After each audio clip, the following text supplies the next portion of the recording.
Bismillah, alhamdulillah, wassalatu wassalamu ala rasulillah Muhammad bin Abdillah wa ala alihi wa ashabihi wa mawalah. Sahabat peduli yang dimuliakan Allah Subhanahu wa ta'ala, Al-Quran memiliki 3 pokok bahasan. Sepertiganya adalah akidah, sepertiganya adalah syariah, dan sepertiga yang ketiga adalah kisah. Kisah-kisah yang Allah tulis dalam Al-Quran bukan hanya kisah tentang kepahlawanan, bukan hanya kisah tentang kedermawanan, tapi juga kisah tentang kesedihan dan ujian hidup yang menimpa orang-orang terdahulu. Tapi kisah-kisah inspiratif itu bukan hanya ada di dalam Al-Quran, tapi ada juga di dalam kisah-kisah para sahabat Nabi.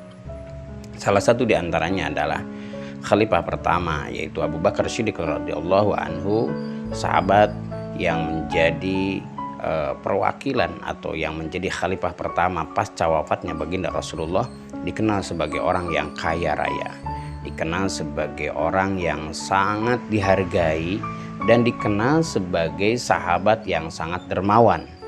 Bahkan kedermawanannya melampaui harta yang ia miliki, sampai Abu Bakar ini disebut dengan gelar Abu Bakar Siddiq radhiyallahu anhu, karena dia sangat membenarkan setiap apa yang diterima oleh Rasulullah berupa wahyu atau ucapan Rasulullah berupa hadis dari baginda Rasulullah sallallahu alaihi wasallam.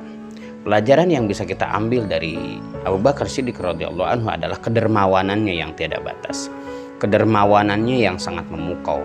Seluruh harta kekayaannya habis digunakan untuk berdakwah, untuk menjadikan Islam ini ya'lu wa la yu'la alaih, tinggi, berderajat, dan diangkat derajatnya oleh Allah Subhanahu wa ta'ala. Bukan hanya Abu Bakar Siddiq radhiyallahu anhu, tapi juga Utsman bin Affan radhiyallahu anhu, dan sahabat-sahabat setelahnya. Abdurrahman bin Auf yang dikenal sangat dermawan, ini adalah seorang sahabat yang takut kaya. Sampai suatu saat Abdurrahman bin Auf ini mendengar sebuah hadis yang disampaikan oleh baginda Rasulullah, bahwa orang-orang yang kaya akan lama hisabnya dan akan berat pertanggungjawabannya, sehingga muncul ide untuk mengeluarkan semua kekayaan yang ia miliki dan hartanya dikumpulkan. Lalu dia mendengar kabar ada kondisi panen kurma yang merugikan, sehingga tidak sempat dijual dan sampai membusuk. Lalu dengan harta kekayaannya, Abdurrahman bin Auf ini membeli semua kurma-kurma busuk itu, membeli kurma dari para sahabat yang kerugian itu dengan hartanya.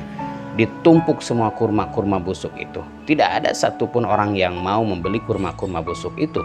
Dan Abdurrahman bin Auf cuma satu, yaitu menolong sahabat yang kerugian karena kurmanya busuk, dan dia ingin mengeluarkan uangnya atau hartanya supaya tidak menjadi pemberat hisab, menjadi pemberat di hadapan Allah Subhanahu wa ta'ala. Tapi keinginannya untuk tidak memiliki harta dan miskin dalam keadaan dia tidak memiliki apa-apa, ternyata tidak dikabul oleh Allah.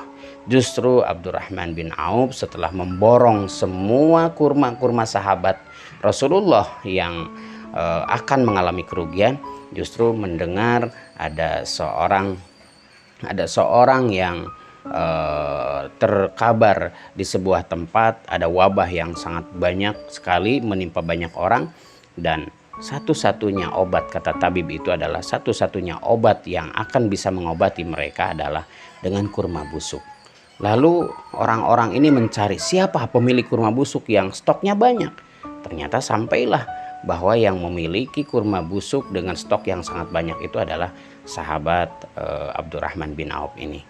Artinya pada saat kejadian itu semuanya tidak kebetulan. Semuanya sudah diatur dan diskenariokan oleh Allah untuk membalas 70 kali lipat, bahkan 700 kali lipat. Setelah itu kurma-kurma busuk ini dibeli oleh raja, oleh penguasa saat itu, dan dibeli dengan harga yang sangat mahal. Yang tadinya ingin miskin karena takut hisabnya berat, justru malah dilipat gandakan kekayaan sahabat ini. Hadirin jamaah rahimakumullah. Pelajaran yang bisa kita ambil dari kisah ini adalah tidak pernah kedermawanan membuat manusia jatuh miskin. Tidak pernah kedermawanan membuat manusia jauh dari kekayaan. Tidak pernah kedermawanan membuat manusia kehilangan harta. Justru kedermawanan menjadi jalan terberkahkannya setiap harta yang dimiliki. Oleh karenanya, mudah-mudahan kita bisa mengambil ibroh dari kedermawanan orang-orang terdahulu, bagaimana menyikapi harta yang ia miliki dan bagaimana dia menggunakan harta yang ia dapatkan. Barakallahu li wa lakum. Assalamualaikum warahmatullahi wabarakatuh.